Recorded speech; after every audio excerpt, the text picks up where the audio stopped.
Okay, this is a practice problem for limiting reagent, and the sheet that we're doing looks like this. So I'm going to go through it step by step. Of course, you need a balanced chemical equation anytime you do any of these problems. So the first problem says iron plus sulfur yields iron sulfide. All right. And it says if you start with 7.62 grams of iron and you have 8.67 grams of sulfur, how much of iron sulfide can be made? All right. Now this one's already balanced. It just happens to be a 1:1:1 ratio. But remember, it won't always be a 1:1:1. So, first step that you do, since we have two reactants, that means you got to do stoichiometry twice. Okay? So I'm going to go ahead and write down my given, 7.62 grams of iron, and then we'll have 8.67 grams of sulfur. All right? And go from there. So we want to go, I'm going to draw a line between them here. The first step is to always change grams to moles, all right? So if grams is in the numerator on top here, I'm going to put grams on the bottom here to get rid of it. And 1 mole of iron is, if you look at iron's, hold the periodic table. All right, if you find iron in your periodic table, its atomic mass is, the average, 55.85.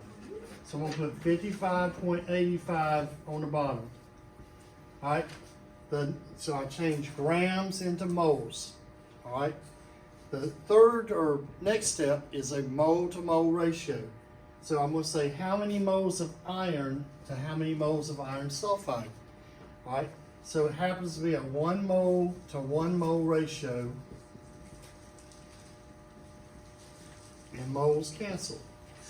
Then my last step is where I change moles of iron sulfide into grams of iron sulfide, so I can determine how much iron sulfide can be made given 7.62 grams of iron. All right, so I'm going to look on the periodic table, and I'm going to add up 1 iron, which is 55.85, plus 1 sulfur, which is 32.06, and I get 87.91.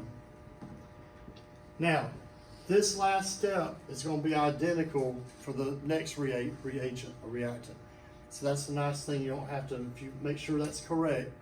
All right, so you always double check your total mass. All right, so I'm going to double check it just to make sure.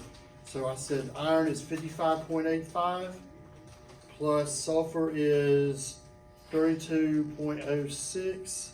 Yeah, 87.91 is correct. All right, now all I have to do is multiply all the numerator and get a product and divide it by the product of my denominator. All right, since these are ones, it's going to be easy because I only have 55.85 on the bottom.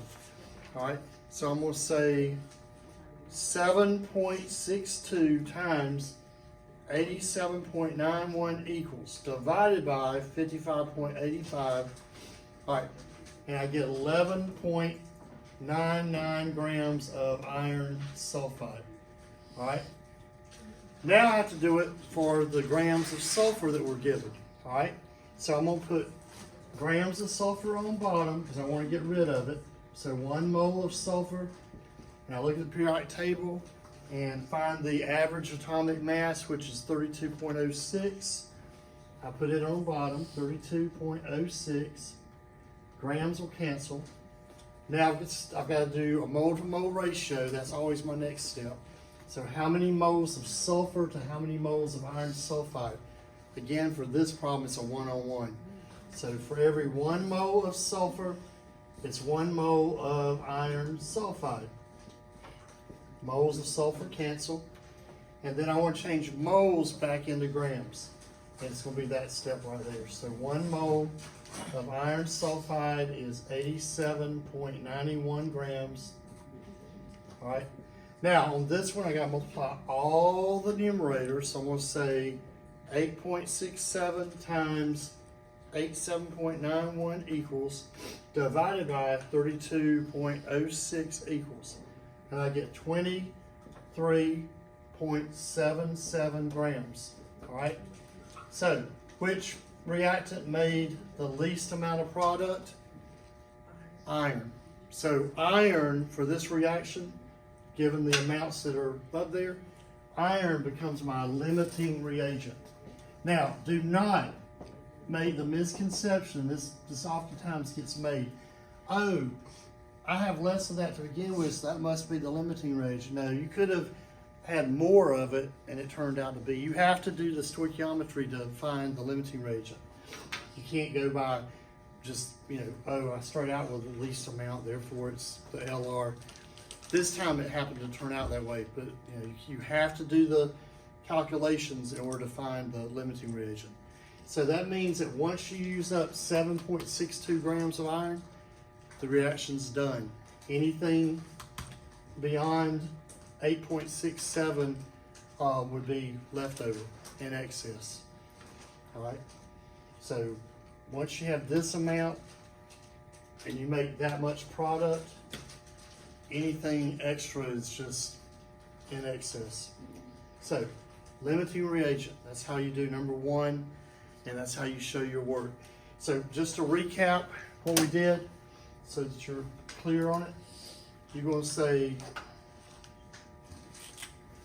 the given, and already it's written first, given. Then you're going to have to change grams to moles. All right, and then this was our mole to mole ratio. And then we're going to change it back to grams. Change moles back to grams.